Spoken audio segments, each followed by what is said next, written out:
Bismillahirrahmanirrahim. Kisah tentang ruqyah ya.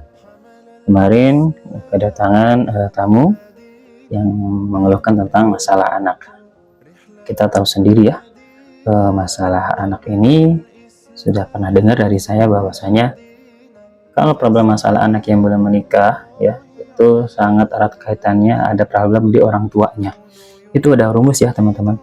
Jadi kalau teman-teman ada saudara atau siapapun yang masalah dengan anak itu pasti ada kaitannya dengan orang tuanya. Maka dari itu sebelum saya terapi anaknya, saya interogasi dulu tuh bapak ibunya, dan ternyata benar cara analisa saya bahwa anak ini bermasalah dikarenakan orang tuanya bermasalah. Ini studi kasus saja ya, tidak semuanya juga. Jadi klien-klien saya yang ditemukan sesuai arahan guru saya pun diagnosanya ke sana arahnya. Dan karena ada dua hujah juga sebenarnya. Anak ini keluhannya apa? Keluhannya yaitu kalau disuruh ngaji itu susah, sering marah-marah. Sampai guru ngajinya kewalahan, suruh cari tempat yang lain. Itu ya. Nah, benerlah analisa saya, akhirnya yang datang ke klinik kami adalah ibunya sama neneknya. Ya, singkat cerita ternyata anak ini adalah korban perceraian.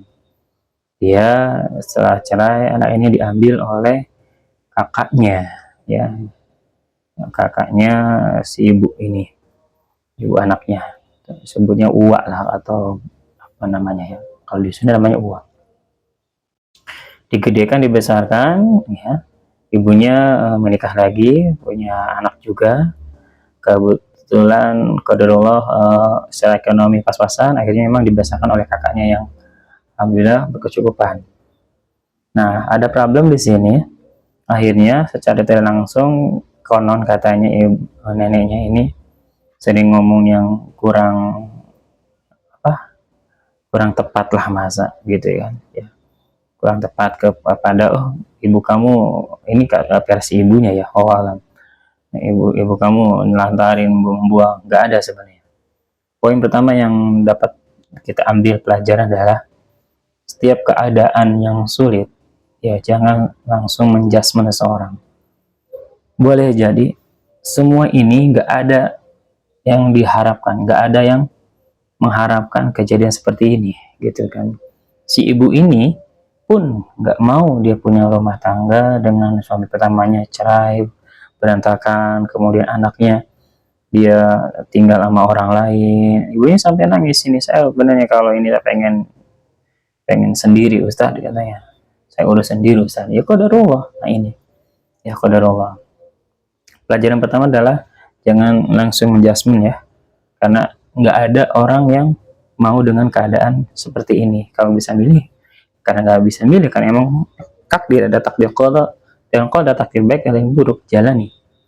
Kemudian yang menjadi pelajaran kedua adalah apabila siapapun itu, misal dari perceraian, si anak ini kan adalah korban.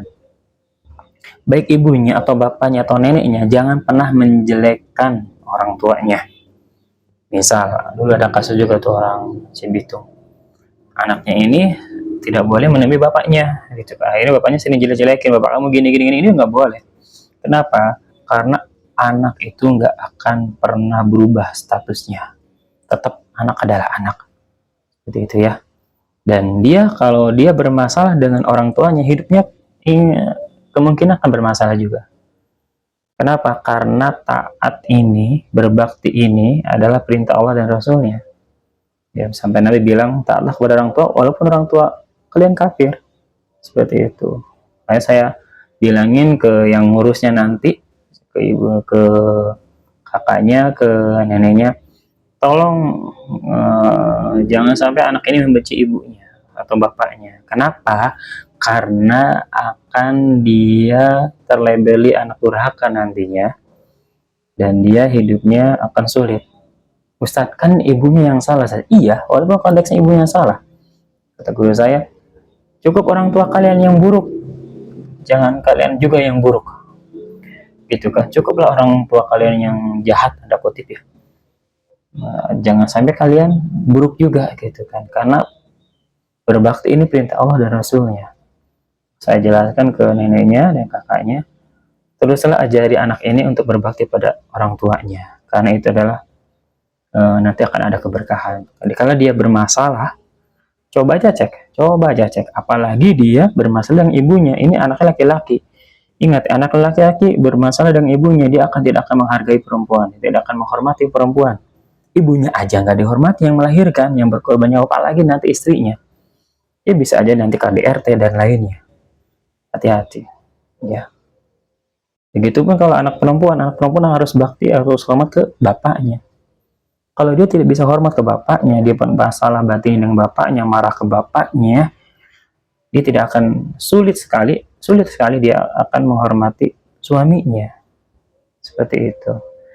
Ya, nanti saya setelah bikin video ini, insya Allah bikin analogika tentang database ya. Database ini adalah sudut pandang yang berdampak cara berpikir seseorang. Itu. Ya, yang akhirnya setelah itu saya nasihatin, saya rukialah ibunya dan anaknya. Yang mudah jadi banyak pelajaran ya. Jadi seburuk apapun orang tua kita dahulu gitu kan, tetap kita harus taat berbakti pada orang tua. Kan itu adalah pintu keberkahan nantinya. Jadi kalau kita bermasalah dengan orang tua kita, ya gimana hidupnya akan berkah, gitu kan? Gimana hidupnya akan berkah? Sampai berbakti pada orang tua itu disebutkan di Al-Quran beberapa kali. Madu yang disebutkan manfaatnya satu kali aja luar biasa. Madu disebutkan dalam Al-Quran, gitu kan? Itu manfaatnya luar biasa, banyak sekali. Kita berbakti harus taat, harus hormat kepada orang tua, itu di Al-Quran berapa kali banyak itu, gitu kan? Seperti itu. Barakallahu fiik.